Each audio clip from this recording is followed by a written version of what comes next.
Así que yo quiero que usted lo reciba y le dé gloria a Dios. Amén. Libro de Mateo capítulo 17, versículo 1. Vamos a leer la palabra en el nombre del Padre, del Hijo y del Espíritu Santo. 13 versículos. Dice la Biblia: 6 días después Jesús tomó a Pedro, subraye Pedro, Jacobo y a Juan, su hermano, y los llevó aparte a un monte alto. Míreme, antes de que se me pase, el Señor siempre tomó a Pedro, a Jacobo y a Juan. Aló. En todas las circunstancias expeditas de su vida, en todos los momentos líricos y épicos de su vida, en todos los momentos más trascendentales e importantes de la vida de Jesús, ellos estaban ahí. ¿Quiénes? Recuerden que yo les enseñé el domingo cuando Él estuvo en el huerto de Getsemaní. Él los tomó a ellos 3, a los demás los dejó aparte. ¿Hay alguien que me pueda seguir? Y en cada momento lo vamos a ver. Este es uno de los momentos más importantes de la vida del Señor.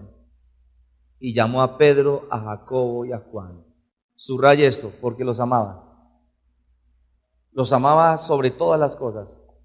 Los amaba más que a los otros quizá. El Señor tenía un amor igual y genuino para todos. Pero aquellos que demostramos algo especial a Él, aquellos que demostramos y nos dejamos transformar, aquellos que queremos algo especial con el Señor, Él nos comienza a amar y nos comienza a escoger y nos comienza a apartar. Diga conmigo: amar, escoger y apartar. Tenga en cuenta eso mientras seguimos leyendo. Amén. En toda la prédica, por favor, tenga en cuenta estos 3 aspectos. Y los llevó aparte a un monte alto. Subraya esa palabra. Los llevó aparte a un monte alto. Siempre que Dios quiere hacer algo contigo, apunte esto. Siempre que Dios quiere hacer algo contigo, tiene que llevarte aparte a un lugar alto. Apunte eso. Siempre que Dios quiere hacer algo contigo, tiene que llevarte aparte a un lugar alto o a un monte. Siga conmigo, por favor. Wow, esto es poderoso. Y se transfiguró delante de ellos y resplandeció su rostro como el sol, y sus vestidos se hicieron blancos como la luz.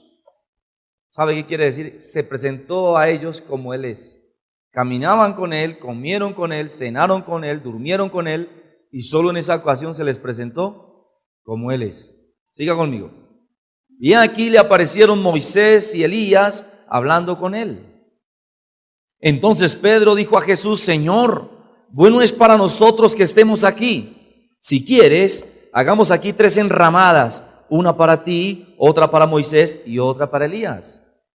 Mientras él aún hablaba, una nube de luz los cubrió, y aquí una voz delante de la nube que decía: Este es mi Hijo amado, en quien tengo complacencia, a él oíd.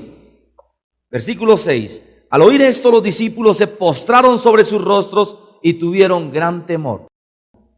Entonces Jesús se acercó y les tocó y dijo: levantaos, no temáis. Y alzando ellos los ojos, a nadie vieron sino a Jesús solo. Versículo 9. Cuando descendieron del monte, Jesús les mandó diciendo: no digáis a nadie la visión hasta que el Hijo del Hombre resucite de los muertos. Entonces sus discípulos le preguntaron diciendo: ¿por qué pues dijeron los escribas que era necesario que Elías venga primero? Versículo 11. Respondió Jesús, les dijo: a la verdad, Elías viene primero y restaurará todas las cosas. Mas os digo que Elías ya vino y no le conocieron, sino que hicieron con él todo lo que quisieron. Así también el Hijo del Hombre padecerá de ellos. Entonces los discípulos comprendieron que les había hablado de Juan el Bautista. Amén, amén y amén. Si yo les fuera a enseñar exégesis, si fuese a enseñarles el apego a esta palabra, tendríamos que ver 3 aspectos importantes. Número 1, la manifestación de Dios en gloria como Dios. Amén. Número 2, la restauración del pueblo de Israel. Y número 3, la vindicación del evangelio para todos aquellos que creen en Jesús. Amén. Relativamente, esto es lo que quiere decir este mensaje a sus discípulos. Cómo el Señor glorifica a Jesús de Nazaret, cómo el Señor lo presenta como el Redentor del mundo y cómo Él anuncia la restauración de la vida aquí en la tierra, la redención de nosotros en el cielo. Hasta ahí me siguen. Si hablásemos de exégesis. Amén. Así que estamos muy apegados a la palabra, ¿ok? Pero lo que Dios quiere mostrarnos ahora, en su revelación, pues la palabra tiene que ser revelada.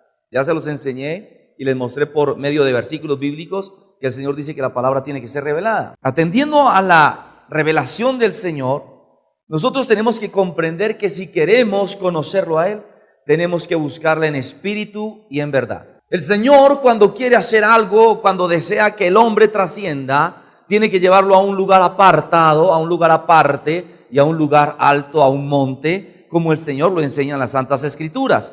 Y nosotros comenzamos a ver la revelación de los montes, de los lugares altos, cuando el Señor le requirió a Abraham lo más importante para él, que era su hijo. ¿Estamos aquí? Número 2, el Señor comienza a hablar de Sinaí. Y tú puedes encontrar eso en el libro de Éxodo, capítulo 19, en versículo 3. Y lo podemos encontrar en el libro de Hechos, venga conmigo, capítulo 7, versículo 38. Y me impacta muchísimo porque el Señor está esperando siempre que nosotros le busquemos de una manera especial. Versículo 38 de Hechos, capítulo 7. Dice la bendita palabra del Señor. Este es aquel Moisés que estuvo en la congregación en el desierto con el ángel que le hablaba. ¿En dónde? En el monte de Sinaí y con nuestros padres, y que recibió las palabras de vida para darnos. Por favor, yo le suplico a usted en el Espíritu que pueda entender esto en el Espíritu. El Señor está manifestando su gloria y para ello lleva testigos. Y lleva a sus discípulos más amados, a aquellos, repito, que le amaban de corazón a Él, aquellos que siempre estaban al lado de Él, aquellos que comían con Él, aquellos que eran más cercanos. Número 1, para yo poder recibir del Señor tengo que acercarme a Él para que Él se acerque a mí. Número 2, yo no puedo buscar al Señor en mi carne. Yo tengo que buscar al Señor en espíritu y en verdad. Yo tengo que buscar al Señor en oración. Yo tengo que buscar al Señor en el monte alto. El Señor Jesús, siempre que quería algo de Dios, iba al monte de los olivos, iba al monte de Getsemaní, iba a un lugar alto, apartado, a orar, y lo encontramos por todas partes en la Biblia. Amén. Si tú quieres encontrarte con el Señor, tú tienes que doblar tus rodillas. Tú tienes que postrar tu rostro en tierra. Tú tienes que ir a un lugar apartado donde el celular no te incomode, donde la televisión no te llame, donde ninguna persona pueda tener acceso a ti mientras tú tienes acceso a Él.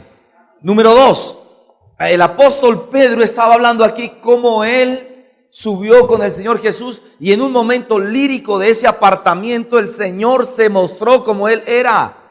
Para que nosotros podamos conocer al Señor como Él es, nosotros tenemos que trascender. Aló, tenemos que ascender. No basta solo con buscarlo, como muchas personas creen que lo buscan, con oraciones rápidas, con quejabanzas. No, nosotros tenemos que ir al monte, al Señor.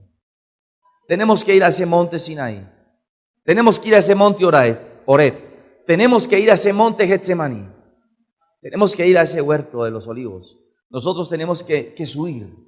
Pero cuando Dios nos habla de trascender, de ascender, nos está hablando de que lo hagamos en el espíritu, no en la carne. Olvidándonos de todas las cosas que nosotros vemos y que percibimos, para que nosotros podamos comprender la plenitud de Cristo. Era tal la alegría que Pedro sintió allí, que él la expresó. Y él la expresó de una manera hasta coloquial, podríamos decir, muy humana, pero es que él era humano. Mira lo que le dice al Señor Jesús: Señor, bueno es para nosotros estar aquí. Claro, bueno es para nosotros estar delante de la presencia del Señor, del Padre, del Hijo y del Espíritu Santo. Era tal la chequina de Dios, era tal el cabot de Dios que había allí, que el Señor se manifestó y les dijo: este es mi Hijo amado, quien me complace, escúchelo y obedézcalo. ¿Hay alguien aquí? Y entonces Pedro le dice: Señor, hagamos 3 enramadas, como el quien dice, no hay tiempo de construir nada humano. Construyamos algo que nos tape el sol, que nos deje ver la gloria. Quedémonos aquí. Y cuando el Señor habló en ese momento tan significativo de sus vidas, en esa ascensión espiritual que ellos tuvieron, se dieron cuenta que tenían miedo. Se postraron en tierra. La presencia del Señor, la gloria de Dios, el cabot de Dios, la chequina de Dios, tiene que cambiar tu vida. Tiene que transformarnos por dentro y por fuera. Y ello hace que nosotros estemos postrados y no estemos mirando las cosas de este mundo. Dios quiere que nosotros, como Pedro, lo expresemos así sea humanamente, porque realmente lo que tenemos en este mundo es esta humanidad, y no redundo. Yo no puedo adorar a Dios, escúcheme, con otra parte diferente de mi cuerpo, que sean mis manos, que sea mi boca, que sean mis pies, aunque lo esté adorando en espíritu. Me estoy explicando.